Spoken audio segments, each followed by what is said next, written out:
Welcome to Nonsense Season 4, Episode 26, our big story, but not our second show of the week because of the quantity of time the Dodgers and Lakers require while they're both still playing. I'm so sorry. I'm Jeff Parker. Real first world problems over there, huh, Jeff? So hard. I guess so, yeah. I have too many sporting events to go to. I'm sorry I can't record our little show. We'll be back with tech news. There's still things happening in the world. Probably in May. Maybe early May. I don't know, but we will be back with news at some point. The later, the better for the Lakers. Are you CJ Little? I am. Oh, I forgot that part. Yes, I'm CJ Little. Yes. This time we're looking at Anatomy of a Ripoff, how your new $40,000 car just became $55,000. Up next. You can't even buy a car for 40 grand these days. Is that a thing? I haven't been shopping for cars in a long time, so I have no idea. Isn't that nice? Presumably with EVs going forward, that's going to get stretched out even more. I'm looking forward to owning the EV. I'm just not looking forward to the process of buying the EV.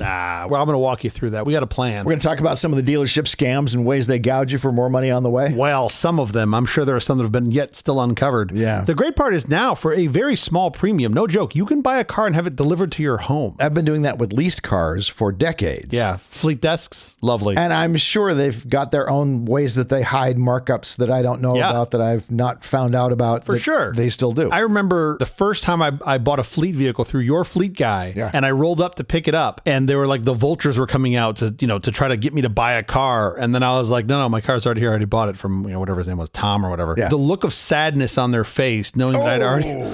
one that got away. There was a little bit of joy on my face seeing them be unhappy, knowing I'd already purchased the thing. Okay, stealing the deal, the secret math of modern new car dealerships. Let's go. Well, it's not very secret. They just add a zero and a comma in their math. That is less secret than you think. That's what they do.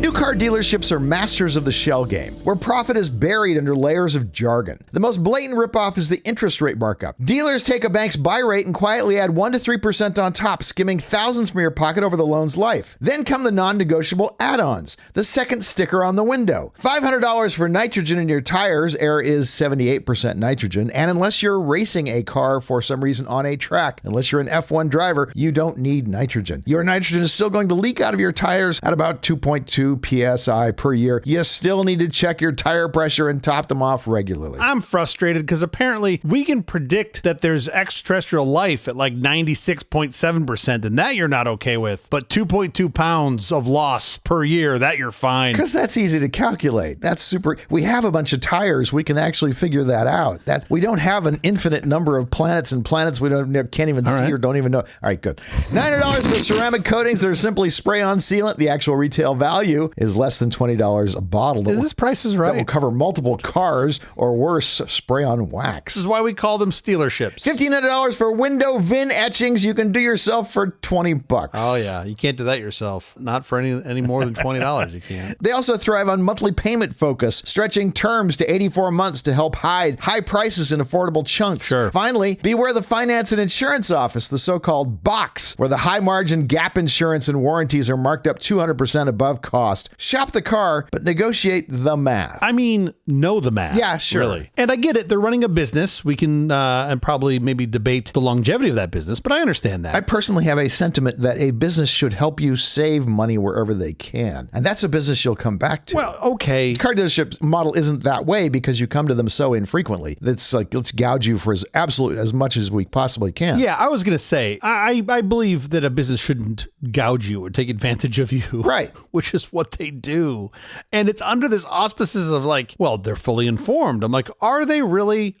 They have you on the premises. Yes. They know you don't want to leave. While they have you there, let's take all the money we possibly can. And like, I'm good at math, so I can do it in my head, so I'm fine. But there are other people that aren't good at math, and they get really tied up in it. And then they're just like, well, we showed them all the numbers. And I'm like, but did you really? Yeah. Did you? It took us, how many years did it take us to get the nutrition label style implementation on broadband? Sure. How is that not on cars? The ISPs tried to get that taken off. Yes, exactly. like some sort of normalization. How is that bad? I understand that it's bad for the dealers. I understand that. That's where all their margin is. But we shouldn't be in business to keep the dealers in business. We should be in business to make the consumers not get screwed. Sure. Do you know that they have this concept? This is true. The dealers have this concept called the 4 square philosophy. Do you know this? What is that? What is the 4 square philosophy? I mean, it sounds like some nice form of a hopscotch. children's game. Yeah, sure. It sounds kind of fun. No. Yeah, sure. The 4 square philosophy, which I did not know about until we were researching this particular episode, it's that they can hide profit in one of 4 places. Okay. The car price, the trade-in price, the financing, or the add-ons. Right. And typically, if you're getting a deal in one, they're making it up in one or somewhere all else. 3 of the other ones. Sure. That's their basic model. They would love to, I'm sure, make it in all 4 areas. Oh, of course. Fortunately for them, you can look up car prices on the internet. Yeah. And so one of those 3 areas you can battle just by doing a little bit of research. Well, no, I'd argue you can battle on all of them, right? You can get financing rates online. You can get trade-in. But the easy one is car price. That's the obvious one. Yeah. Okay. Sure. I think that does get hidden though, and there's like the MSRP, but nobody pays the MSRP, right? Only on very rare new vehicles or limited run stuff. You're not paying MSRP. You're paying less than MSRP. Yeah. There's actually an EV where the dealership is admittedly charging $5,000 over MSRP because they have so is it new? Yeah. Anything they that's have new, so few. Yeah. I mean, supply demand curve, and I guess that I kind of get. I don't like it, but I get that. If you're going to charge a premium for something you can't get elsewhere, okay, maybe. Yeah. But that cannot be the majority of where they're making their profit. They're making it on the everyday stuff that people are buying. They're coming in to buy a Toyota Corolla. They're getting screwed. Right. Let's go through the list here. There's a whole bunch of areas where they can make money, and I think this is kind of an interesting thing. Yeah. How much time do we have? Well, I know this is a pet subject for you. Oh, yeah. So I know you're going to get I'm coming out of this with an aneurysm, that's for sure. Well, let's just start at the top. I think it's great they, at very least, don't try to sell you a bunch of stuff that you don't actually need. Oh, no, they're great about that. Yeah. That's a nice thing. Yeah, there's no upselling going on at all. Are you kidding? And here's the other thing. I don't know what people know and what they don't know. Apparently, a decent number of people don't appreciate that there's what the manufacturer puts on the car. So that's at the factory. Yeah. The things that are put in, like maybe black leather seats or the engine size. Those usually happen at time of manufacture. There's this whole other list of stuff that happens from the dealer. Things the dealer adds on that usually are quite inexpensive to them that they mark up quite a bit. Typically high margin, right? And little value. Yeah. Also, I don't know about you, I'd rather have the assembly worker who is trained in doing that one thing right and well, do that one thing right and well. Because he does it all day, every day. Than some Yahoo at the dealership. Yeah, because he or she does it all day. As opposed to the dealership where you get like best effort. Yeah. And that's not a very high bar. I don't want a dealer doing paint protection on my car. I want a professional detailer doing that, preferably. Who does ceramic coatings all day long, every day. So you'll see all sorts of stuff like tracking devices. That's a popular one, right? Maybe a low jack or one of these ELO GPSs. Yeah. They'll put that in the car beforehand. Explain that to me. Should I get my low jack aftermarket? Is that where I'm going to save money? I mean, these days, I'm not sure. Well, first of all, you're not getting anything from the dealer at a price that is better than what you could get elsewhere. Sure. Period. Full stop. Well, that's what I'm wondering. I think low jack is an interesting idea. I think being able to track my car is an interesting idea. Why are you saying this is not a valuable service? Are you just saying because the dealer markup's crazy? Generally speaking, because they mark it up. Yeah. I could probably do a whole episode on tracking devices in vehicles and whether or not that's preferred or not. I don't even know if I'd want one. Yeah. Do you want to get your car back that's half damaged and then have it repaired, or would you rather have it be gone and get the new one? I don't know what the better answer there is. I could argue either way. I don't know the answer to that either, but at least I could, if before they damage it, I could know where they're driving it to, maybe. Yes. So you could go buy some other stolen car for cheaper with your insurance money. Sure. That's what you could do. You'll see things like a pulsating third brake light. Tell me what that is. The third brake light is the mandated light we've had for 30 plus years that goes typically in the middle, somewhere in the back of the vehicle. Okay. So the concept here being if one of your brake lights is out, at least you have 2 other ones that work. And these pulsating lights they attract more attention. So the light will blink when you first hit the brakes. It's standard on some vehicles. And this is not something the manufacturer puts in? Sometimes. They're kind of a lot. Like it's kind of a lot when you see it. Typically, this is an add-on that you'll see that's either in the light itself or just in the electronics in the car. And I've seen these things be sold for hundreds of dollars. So it's not something that's required for me to have? No, not at all. Not at all. Okay. Not at all. The other popular one apparently of late is VIN etching. Yeah. So they'll take your VIN number and etch it on all the glass panels on the vehicle. So the thieves, when they come and see your car, they see the VIN etching and they say, oh, this car is going to be too hard to steal because I'd have to buff out all the windows. Or replace them or something. Yeah. That is the theory. It is a deterrent, much like a club that you put on the steering wheel. Yeah. Right? It's not that they can't defeat it. Just move on to the next car that doesn't have VIN etching. You move on to the next one. That's the theory. But you'll see things priced anywhere from like $500 to apparently $2,000. Wow. Meanwhile, you can get a kit online to do it for like tens of dollars. $20. I see them at $20. Like literally $20 to $30 you can do this. So you're paying a pretty decent amount of markup there. And not hard to use. It's a little thing you apply to your window, and then you put a little paste on top of it, and 5 minutes later you have VIN etching. It's debatable if it even works. Like, it's really debatable if this is actually a deterrent or not. It's only a deterrent if thieves know what that thing is in the window when they see it. And don't have a polisher. Right. But if they know it's there, then they go, oh, I'll just move on to the next one. Yeah, now you're only going to track the thieves that have a polisher. Right. Those are the only ones you're going to get. Who have no other options of other cars to steal. You mentioned it at the top here, nitrogen in the tires. I've seen people charge as much as $200 for that. This is a racing thing. If you're an F1 car driver, you probably want nitrogen because it is a steady curve as it heats up. Yeah. As the pressure gets greater from it heating up, you can see the curve. And if you have what you have in just regular air, you have a lot of moisture. You have and so the curve is not a steady, perfect curve like that. It's also a bigger molecule, so in theory it leaks less, but we're not talking about a lot of leakage here, right? We're talking about, like, I think you mentioned 2 pounds. On average, 2.2 pounds per year. And a tire with air in it is 3.5 pounds, right? Yeah. So I'm not saying you shouldn't get nitrogen. I'm saying you shouldn't pay $200 for nitrogen. No, I'm going to say you shouldn't get nitrogen. Yeah. You still need to check your tire pressure. If you're going on a long road trip or even just periodically, if you're not going on long road trips, check the pressure in your tires. Nobody ever does. Nobody even checks their tires. This is so unsafe when you don't. Well, that's why you have TPMS now. TPMS is really designed to tell people when their tire pressures are low. TPMS, Tire Pressure Management System. It's the thing that lights up when your car tire, one of them is low. Yes, or many of them are low. Costco gives you nitrogen for free, and you're already paying below market for the tires, so why not get it there? That's what I do. Sure, I'm just saying you don't need nitrogen. It's not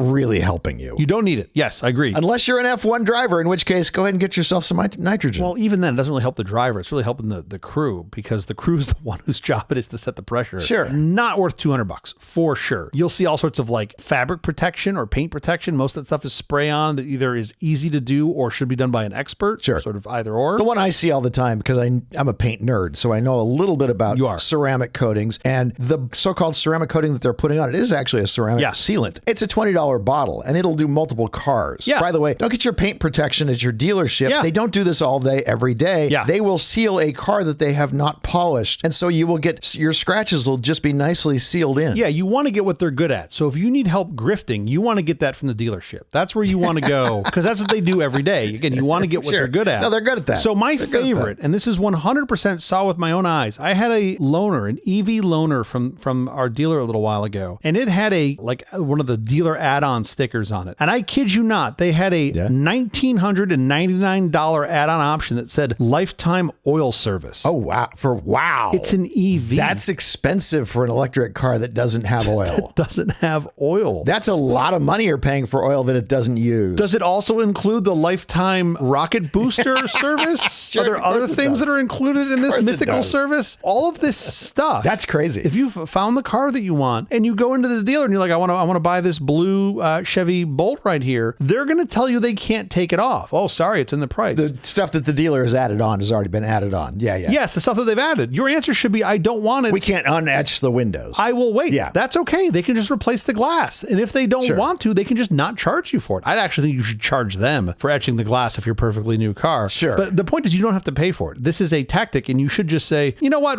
I'd rather not have all of these things. And if it kills the deal, it kills the deal. You got to walk away. Oh, sure. Absolutely. Let it kill the deal. You don't need that stuff. Yeah. You and I buy cars in California. In Texas, the dealerships actually drill more holes in the car so they can mount their dealership badging onto the car. Oh, that would give me awful. When you go in and they tell you, whether it's the lifetime oil service or my favorites, and they're like, oh, we've got this protection package, right? It's going to protect your whole car. What is the protection package? It's a $1,500 protection package. It's mandatory. You got to have it. You got a force field around your car, protect your car so that your car will be protected. Yeah. Are you buying a small statue of Jesus to sit on your dashboard? It's a medium-sized statue of Jesus. Okay. It's not small. It's a medium-sized. All right. But it's a racket. The whole point is that it's a racket. The protection package. Yes. You're saying the protection package is a racket. Yes, unless they call out to their cousin Vinny sitting outside. Hey, Vinny, this guy says here he doesn't need the protection package. And he's just holding like a wire brush in his hand. Vinny's going to scratch your car on the way out. Yeah, exactly. He's got a big janitor ring of keys. He's just jingling out there. It's extortion. Yeah. Full on extortion. I mean, which, by the way, this does feel a little extorty when you go to a car dealership. It does just feel a little distorty. Totally. Then you don't need to buy the protection package. You tell them to, quote, take it off. Just the name, the protection package, everything about that screams extortion. It's got a little Italian flag behind it. Totally. Just really now? Is that on the nose? Hey, I don't know what Vinny does. Vinny does. He's not an employee here. Can't be sure. You wouldn't want anything to happen to your nice, pretty car, would you? Exactly. You wouldn't want to see your car damaged, would you? That blue Chevy Bolt, I'm going to recognize it around town. Definitely want to get the protection package above all else. Hey, Vinny, plate K6A96. I can just envision Vinny outside just with his... Anyway. With a baseball bat. These add-ons, my point is you don't need and you can say no to and you can take them off. And that is a big chunk. And add-ons do add up because all these little silly things do add up. And forget that. That's even before you get to the financing. When you get into the maths are what get crazy. This is where they really stick it to you, right? I want to tell you math is hard. I don't think math is hard, especially with the tools that we have today. Sure. Excel or a calculator or just, pen and paper. But man, I see people get railroaded with the math. I mean, absolutely railroaded. And my favorite is just how they position, they being the evil salespeople, how they position the conversation when you get there. They'll almost never talk about the price of the car. They'll say, oh, hey, Mr. Parker, you want to buy a new vehicle?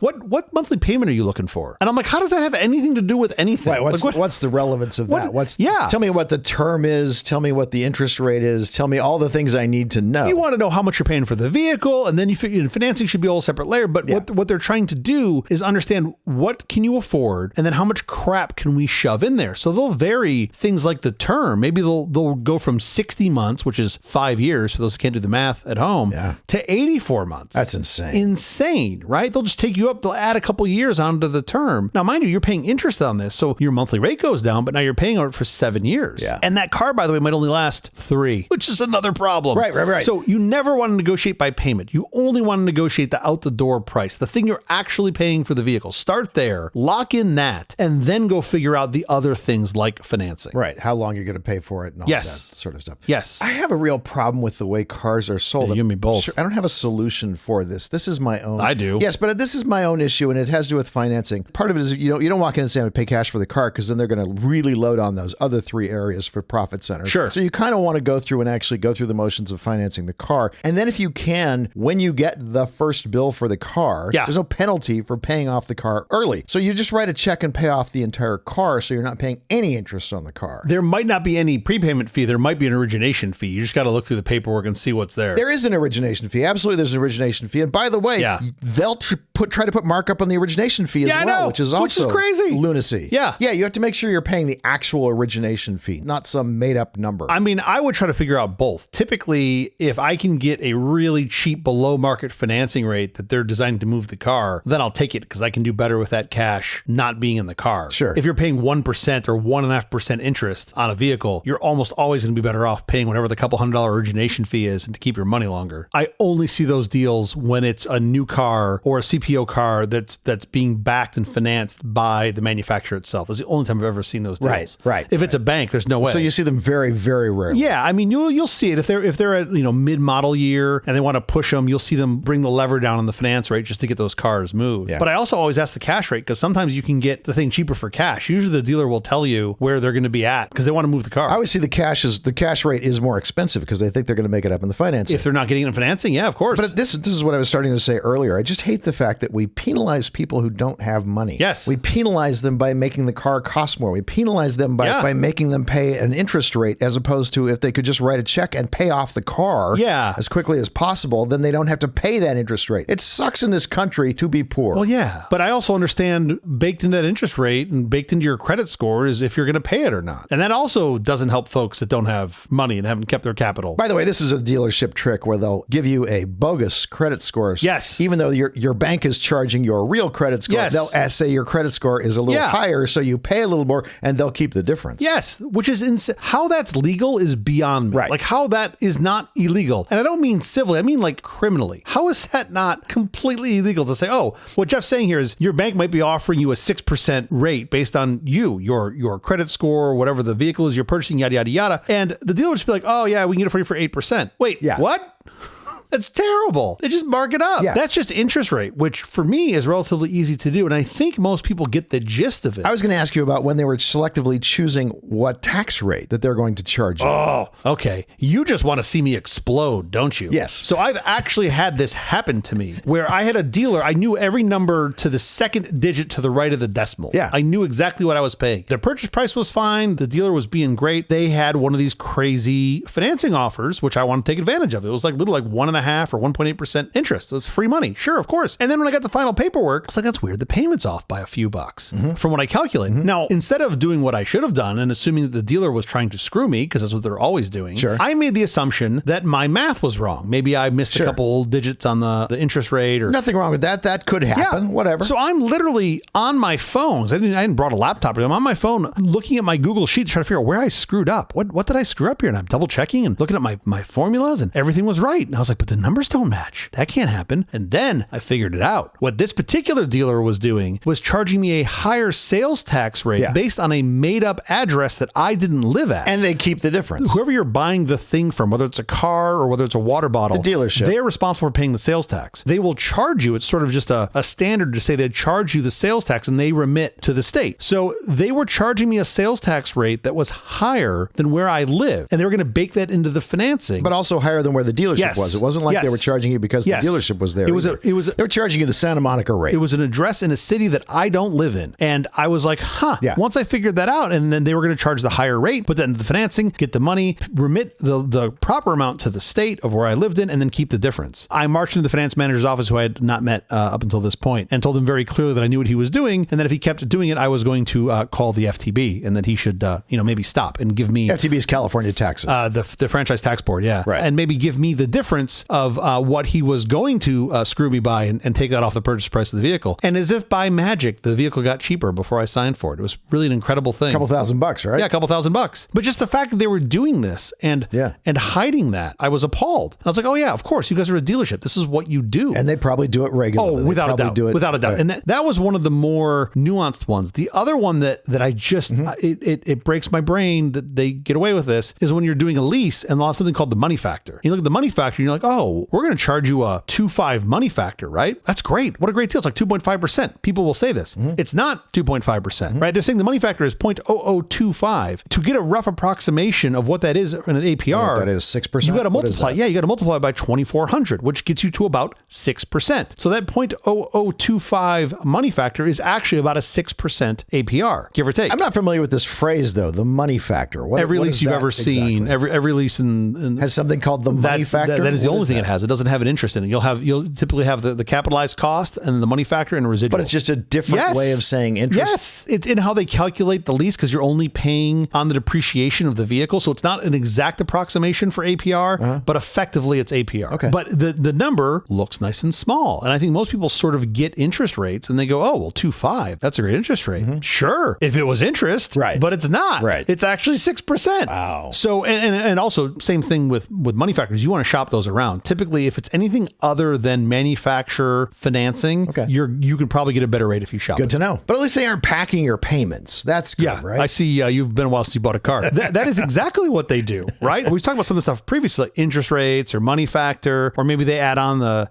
low jack or the extra tint on the windows or whatever. Yeah. You'll see them throw things in because if you've already told them what you're expecting to pay, so if you say, oh, well, your payment's $540, well, they may be able to get you financing based on your credit for $490, right? For that same vehicle, the same car. Sure. They're going to, quote, throw in like some service contract because you're a nice guy, but really all they're doing is... It happens to be $10 a month. Pulling out more cash. Yeah, exactly. Just to pull that out, right? So they created this gap and they're going to shove something in there to take that out. Happens all the time. That's why magically your price does always come out to be whatever you said your monthly payment could be. So, or a couple bucks less. Like, well, we came in less. So you want to know the buy rate, you want to know the contract rate. You'll also see this thing that breaks my brain where the upfront costs. You'll see this on leases and on purchases. People don't factor that in. They're like, oh, well, as long as my payment's less than $300 a month, I'm happy. They'll be like, okay, well, so for $6,000 drive off, you can have that. And I'm like, you got to put that across the term of what you're paying. Of course. And technically, you need to really think about the future value of that money. But that's a level of conversation most people aren't going to be able to get their brain across. On a 3-year lease, you probably don't have to worry about too much about the rate of inflation, how it applies, and how it affects the cost of money. But you could have done something else with that money. But you do want to look at what is my upfront cost, what is my drive-off cost, and then what is with tax, what is the entire amount that I'm paying over the term of this lease. That's exactly what I do. And then divide that by the number of months of the lease, and now you have an apples to apples comparison if you want to go look at other cars. The total of your drive off, the total of all your payments, add that up. That's your total cost of ownership over that term. Yeah. Divided by the term, that is a normalized price now that you're paying. Again, it's not perfect, but it's a pretty good approximation. But at least now you can compare other cars Apples that to have apples. different drive-off numbers. When I bought that vehicle at 1.3%, they asked how much money I'd like to put down. I said minus $100,000, please. Sure. That was my answer. I didn't know you could do negative And the guy numbers. just looked at me and I was just like, well, if you're going to give me at 1.3%, I want to put down as little money as possible. You asked. Take me negative, please. I would very much like that loan. You really want to know up front what those are. And it's not very hard. If you just know the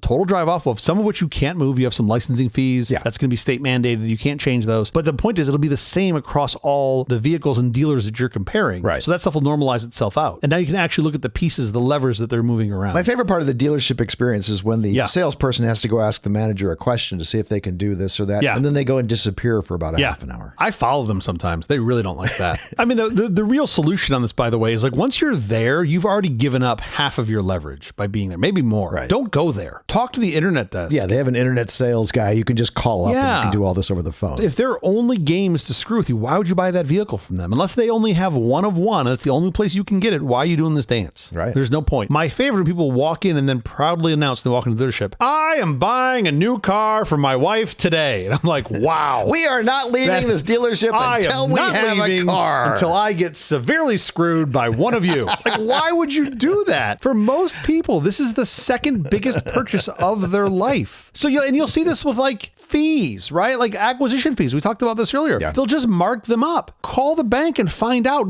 No going in. Sounds like it's a fee for me to acquire the car. It's not. It's a fee that goes to the bank for initiating the loan. Yes. Typically on your home, you'll see it called an origination fee. Right. It's the start of the loan. So you're paying a fee to them for the loan. And almost all of them are going to have It's basically the paperwork for the loan, the cost of putting together the paperwork. And some of the spiff comes out of that. So whatever they pay back to the dealer comes out of that. So you at least want to know that number. And iStrong is just going in and having a backup. You want to know what your credit union or bank would give you that same financing at. It gives you some leverage because there is some room in it. It's not just is what it is. There is some room in that. And they might tell you that the bank fee is $1,500 when in actuality it might be $1,000 and they're just pocketing the $500 difference. Sure. How nice of them. So get financing for your car from your credit union or your bank before you go in to negotiate with the dealership. Is that what you're saying? The lender sets the real rate. The dealer will set the rate to whatever the hell they want. That doesn't matter. You want to know what the lender whatever they can get away with. Whatever they think they can get away with. I think most people buying a new car are going to be buying with manufacturer financing because that's the better deal. And the manufacturer wants to move cars, so they finance most of these. So if you're buying from VW financing or Toyota financing, their acquisition fees are well known. They're usually published. You can find what that number is. If you're buying from a bank, it's a little harder to find, but you can look up the bank and find out. And again, go in with your own. If you bank with B of A, know what B of A is willing to give you a loan at. And now you've got a place to start from on negotiation, not trusting the dealer that is almost certainly lying to you. Well, at least they don't play most of these tricks when you lease. Have you been listening?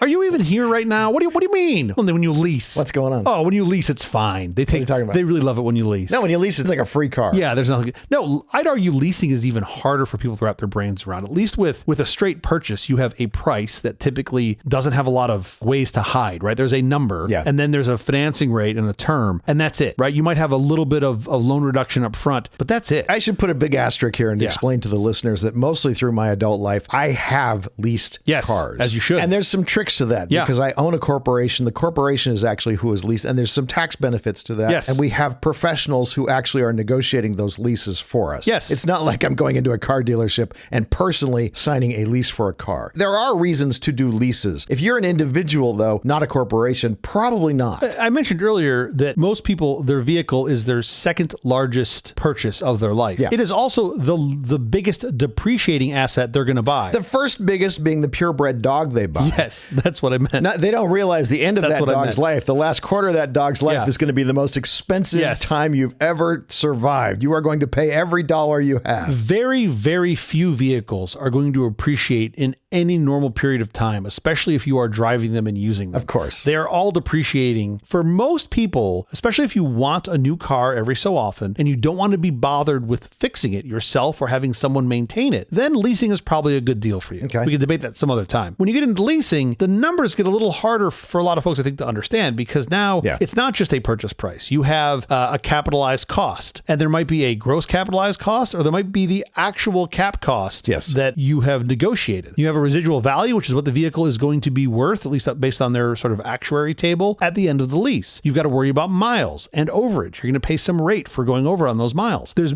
more moving pieces to it. I'm not saying you shouldn't do it. I'm just saying it's a little harder for folks to understand that. Yeah. I do suspect, I have no data to back this up, but I do suspect that for the average person, they're probably going to get more screwed by the dealer in a lease than they are in a purchase. More places to hide stuff. You have lots of tax benefits if you're a corporation and you're leasing a car that you don't have as an individual. So if you're just an individual, probably leasing is not for you. Okay, by the way, so now you've already negotiated much of this with your salesperson, hopefully online before you've come in, and you've gotten through the options. You don't want the low jack, you don't want the VIN etching. You've already fought what feel like numerous battles on the floor of the Coliseum. Yeah. And somehow you've made it this far. And then they take you tired, disheveled, you just want to go home, you're hungry, and they then put you into the finance office. The box. And here's where the fun begins, right? So you may have already negotiated interest rate. You might be doing that with the finance person, but then they really bolt on all the extra garbage you don't need. Like, for example, gap insurance. This is my favorite. They're like, oh, you got to have gap insurance. Explain what gap insurance is. Gap insurance, I do believe, is valuable. Gap insurance covers the difference between what the vehicle is worth and what you own on the vehicle, usually for some period of time. Which is of interest when? Especially when you buy a new vehicle. No, but I mean, it's of interest if you get into an accident and you total the car. Yeah, if you get a total loss. So let's say you buy a new vehicle for $50,000. The moment you walk out that door, that vehicle is not worth $50,000. It's worth some number less than $50,000. Sure. Let's be aggressive and say it's worth 10% less. So it's now worth $45,000. Mm-hmm. And let's say maybe another 6 months, it might be worth 20% less. Because who's going to pay new price of a vehicle minus a month of use when you can just go buy the new vehicle? Right. So now you've had your $50,000 car for 6 months. Maybe it's worth $42,000. Like, that's what market value is for that, because no one really cares that you got the sparkly blue. Like, you wanted the sparkly blue. Yeah. You're happy to pay for it. So now you own $49,000 on that vehicle. And if you're in a total loss, you still owe $49,000. Your insurer may only pay out $42,000. Yeah. So now you're responsible for the difference. And that's where gap insurance covers it. By the way, that amount of money is what you can probably save if you're willing to buy a car that somebody bought 6 months ago. And there 100%. are plenty of sites you can go to where you can find cars that are used cars, but they've only been used for like 6 months. You just take over the payments. By the way, that's the magic unlock, especially if you like premium vehicles. There's this weird little gray area. It's getting smaller because of people like me, where you can get a CPO, a certified pre-owned. This is typically only for luxury vehicles. But not pre-owned even for 3 years. You can get them that are pre-owned for 6 months for tiny amounts of time. I'm saying you get a CPO, and if you buy it right, if you buy it typically less than a year old, they'll add on to the warranty for more periods. So you get a longer warranty than had you bought it new. Yes. So now you get the depreciation benefit. Somebody takes a depreciation hit, and you get a longer warranty. The only difference is somebody else farted in it before you. That's the only difference.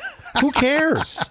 The point is, gap insurance, I have yet to find an insurer that doesn't offer gap insurance for pennies on the dollar. For nothing. Gap insurance should cost a very tiny amount of money. Call your insurer if you're buying a new car and ask them what gap insurance costs. And it is usually a number that will be measured in like single-digit dollars per month. And that's it. And you're Unless you're somebody who's gotten into a lot of accidents. If you have a history of getting a lot of accidents, they're going to have to charge you more for the gap insurance. Now, the dealer is going to sell you gap insurance for hundreds of dollars. Yeah. Right? It's just pure money. $300 or whatever their extended warranty is, or the tire and wheel protection, or whatever else they're trying to mark up. You thought you already ran the gauntlet, right? Because you already got rid of the VIN etching, you already got rid of the, whatever the low jack system was. But no, there's more at the finish line. And that's that finance office where they're just upselling on all this other stuff that they now consider part of, quote, finance. Right. But they're not done. Oh, no, there's more? I thought we were done. There's one other big component to this that we've neglected. One of the other big boxes, right? Remember, we had 4 boxes. Sure. You had the car price. You had the financing. You had the add-ons. What was the 4th box? All places where they gouge you. Yeah. And I always am grateful when you get gouged in those areas. I'm always grateful. Well, at least they're going to gouge me on the trade-in value of my car, my old car. Okay, trade-ins. This, to me, is the most obvious one. I really think this is even easier than knowing the price of the vehicle going in, especially in 2026. They are not going to give you what your car is worth, even at wholesale. Period. Full stop. I've never seen a dealer do this. Especially if they've got the deal pending on the new car that you're salivating over now because they've been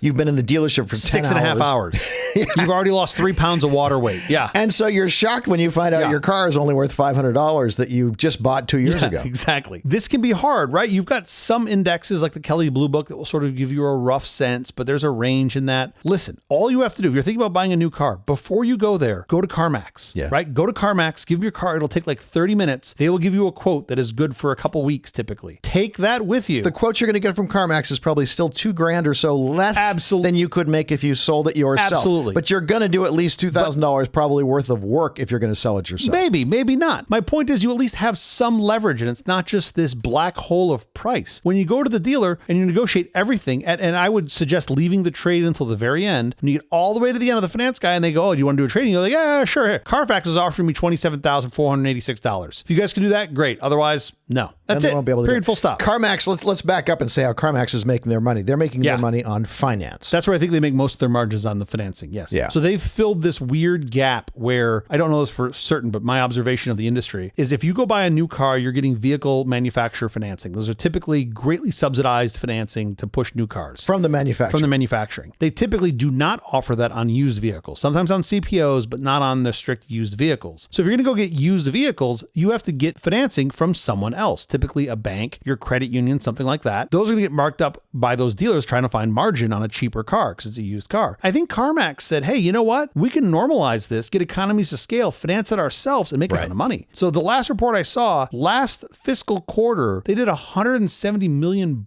just in interest across their whole network. They're selling something like 800,000 cars a year. That's the CarMax business, is basically they're doing banking. That is the CarMax business. So I'm not saying you can't get a better price than CarMax. I'm saying that gives you a number that you can start to negotiate from. Gives you a floor. With the dealer. And if they say, no, oh yeah, we're not gonna make any money on it. Great, we'll take it to CarMax. No problem. And like I suggest this is a bit of an aside, but if you have a lease and your lease is coming up, a month before your lease ends, go to CarMax. Get a quote. They're going to give you a number. If that number is higher than the buyout, hand your car over to CarMax because they'll just give you a check. There's no benefit in taking it back to the dealer. By the way, they do this all the time. They're used to doing it. They'll do all the paperwork for you. It's done. They'll just give you a check. And it might only be a couple grand, but it's a couple grand for doing nothing. Yeah. Like you might as well. Why give that back to the dealer? And they're just going to screw you on the next car anyway. You can tell where my passion lies here. I can tell, and I'm excited when we're going to do the episode about dealership service. Oh, yeah. That's all. Yeah. Okay. We might have to, that might be a double length one right there. There's so much technology in cars these days. It's a good thing that at least they're not screwing you on the technology because they could really screw you. And that's the new frontier, which now, like, it's hard for folks to wrap their brain around de-etching a window with a VIN, right? Like a relatively straightforward physical process. Sure. Imagine you layer in the technology grifts. So my favorite is like opt out. Like, oh, hey, we want to secure your digital footprint. You know, you're signed a loan here, loan documents. That data is going to be out there for $300. We'll make sure that the manufacturer won't sell your data. Okay, that's cool. They'd probably do that for $300. You just bought a car from the manufacturer and us, the dealership. Be a shame if your data got out in the world. Hey, Vinny, this guy over here says he doesn't need the data protection policy, and he's just over there like putting all your data into Craigslist. Like, yeah. That's exactly it. It's about 100% extortion. It's such extortion. You can do it yourself with like 15 seconds of Google Foo. Right. What are you doing? Why? Like most car apps have from the manufacturer have some way you can opt out of them selling your data. Yeah. And you'll see this, like they'll package this up in all sorts of different ways. My favorite is you'll see some menu, right? They'll dumb it down for you. You'll get some menu that'll be like, here's the silver, gold, and platinum protection options. Okay. The option you want is on the back side of the page and it says D, none of the above. Basic. That's the one you want, right? You just want to take that thing and put it in the shredder and just keep doing it until they stop handing it to you. At least the good news is the CARS rule in the U.S. is looking out for us, so we don't have to worry about any of these scams. I love your optimism. Yes, there is a alternate timeline where that would be true. However, the timeline that we're on, sir, that is not true. On Earth 1. Yes. A couple of years ago, the FTC did put in this quote CARS rule, right? Now, I love this. Sometimes I love the names of these laws they're trying to put in. This was the Combating Auto Retail Scams. That's the name of the rule. Sure. Which again, it's a great name. Who's like, I'm really against the combating auto retail scams. I wish there was more retail scams. Well, car dealerships are. Exactly. They're exactly against right. That. That's exactly right. Which means that your local television station is, because that's how they're making their money is on those auto dealership ads. Yes. And your local politician who's making their who's getting elected based on that local news station who's running their promos. Listen to this estimate from the FTC. The FTC estimated that this rule would save consumers nationwide about $3.4 billion every year. And wait for it, 72 million hours of shopping for vehicles. That was their estimated savings from this. What percentage of that is just waiting for them to go talk to the sales manager? 2/3 of it is just me waiting for the guy to come back with whatever the options are. No, this is insane to me. My understanding of the way that this got knocked down, so it went to an appellate court last year, 2025, and ultimately the FTC withdrew it. And the reason was the dealership associations, where they ultimately got this, wasn't based on them like, oh, this, shouldn't be legal or this is bad for consumers. No. They got it on a technicality because the FTC didn't put it out with enough advance notice to get comment from the folks that it was affecting, which generally speaking, I would think is a good thing. But okay, start again then with the law. Start again and this time follow the actual rules. But the point is, you don't have legislation at the national level to protect you. Some states, by the way, have said, okay, we're not waiting for the Fed. We're going to go ahead and do this ourselves. So you are seeing some there. Of course. But generally speaking, I would say don't rely on regulation protecting you here. Right now, the best advice I can give you is to know the numbers. When you go in, everything online is your friend. You can find, as we've talked earlier, the MSRP, the market rate, which may be less or more than MSRP. You should be able to know acquisition fees we mentioned earlier. You should be able to know all of this, at least have a general sense of just how much they're trying to screw you when you get there. Which will help you prevent them from screwing you when you get there. Yeah, well, I would also certainly recommend you don't go there. Of course. Right? Do it online. Use the internet desk. Every dealership that I've looked at in the past, 10, 15 years, has had an internet desk. Those people will actually do work for you. If you call them and say, hey, let's get this all figured out ahead of time. Yes, exactly. And you can call 2 or 3 or 4 or 6 of them. As you should. And you can have them all work on getting you the same car, and whoever gets the best price wins. The point is you want to negotiate this before you go in, right? And having all of your data allows you to do this, right? Whether you're in person or online, whatever. Knowledge is power is what you're saying. So the point is there's a way to get these done where you're not getting entirely screwed. All right, we have to get out of here, but quickly before we do, have you seen or read anything good this last week? Oh, yeah, I have, and I'm not going to plug Coachella again. I know that's what you're all thinking. Shocking, I tell you. 2 weeks in a row was enough. In my opinion, which is, of course, the only right one, second only to the Olympics. Yes. I think April is the best time for back-to-back amazing competition in sports. Because both the Dodgers and the Lakers are still playing. This is my recommendation. You can do your recommendation afterwards. Okay. No, I'm going to plug the NHL Playoffs. Yes, of course. Because it is the best time. It's fast-paced, back-to-back action. This year is no exception. Now, for the record, my team is not in the playoffs this year. They haven't been for a decade. No. Now, mind you, this is the Detroit Red Wings. They were most recently, up until 2016, they were in the playoffs for 25 seasons straight. Sure. Which I think is the second or third longest run in the NHL. What changed? Did they get new ownership that's super cheap, or what happened? Nope, same ownership. They're rebuilding. That's what we like to tell ourselves. Oh, they're rebuilding. Yeah, while they're playing golf. Yeah, they're rebuilding. So they haven't been in for a decade, which is the second longest drought behind, I think, only the Buffalo Sabres. Why that team still plays, I have no idea. But that's how long it's been since the Red Wings have been in the playoffs.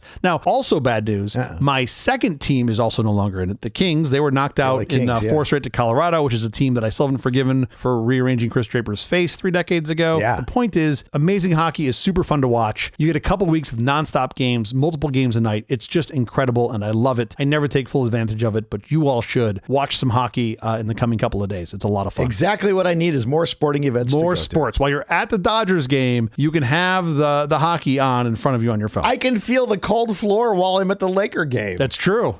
You are there, yeah. The floor underneath is the ice, and you can feel when the ice is turned on. It's cold. All right, how about you? What have you seen? 2019's Ford v Ferrari is driven by a high-octane grit and captures the relentless pursuit of automotive perfection, since that's what we're talking about. Matt Damon stars as visionary designer Carroll Shelby, who teams up with the brilliant but volatile British driver Ken Miles, played by Christian Bale. Tasked by Henry Ford II to dethrone Ferrari's racing dominance, the duo battles corporate interference and engineering limits to build the revolutionary GT40. The film peaks during the grueling 1966 24-hour of Le Mans, where the visceral roar of engines and high-stakes maneuvers brings the track to life. Miles drops the hammer, pushing the car beyond its theoretical breaking point, trying to set a course record. It's a masterclass in technical precision and raw human spirit, proving that championships are won in the garage as much as the cockpit. It is a delightful, delightful movie. It's so fun. Ford v Ferrari, streaming everywhere now. I find it so ironic that you're plugging Ford v Ferrari when, 1, I'm the guy that loves cars, 2, the guy that does endurance car racing. Push the button on music. And yet somehow you're the guy plugging this. I feel like I'm really off my game here. It's a car episode. It's a really great film. I was just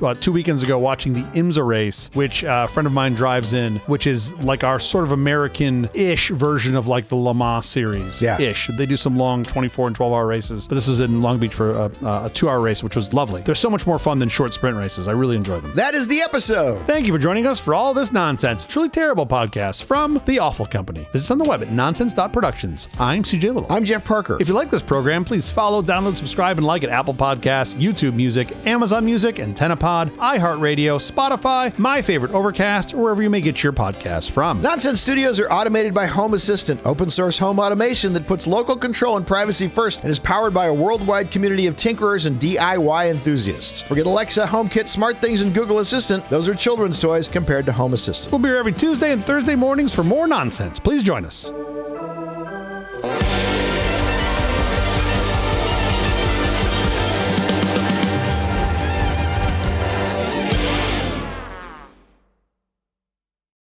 I do have this question in my mind. How long is this car going to last? And I think the answer might be forever. I've been to a lot of junkyards. One time I saw a Toyota at one, and it was just in an accident. That was it. They never die. They go forever. But I want an electric car. So you're saying, like computers, this is not going to fall apart. No. I'm going to just get bored with it. Yeah, if you truly want an EV, you are going to need to have Vinny come over and steal your Toyota. That's the only way you're going to get out of it. That's it. Otherwise, it's just going to run forever. What is the deal? The Japanese are incapable of doing anything less than a 9.5 out of 10. They're just incapable of. They just won't do it. But then they do it one day, and then it ruins it for everybody else. Like whiskey. The Brits and Scots were good at whiskey, and the Americans kind of got into it for a while. We half-assed it, and it's okay. And the Japanese were like, oh, we're going to do this really well. And now some of the best whiskey you can buy is Japanese. I'm sure. Like, wait till they get into pasta. It's over.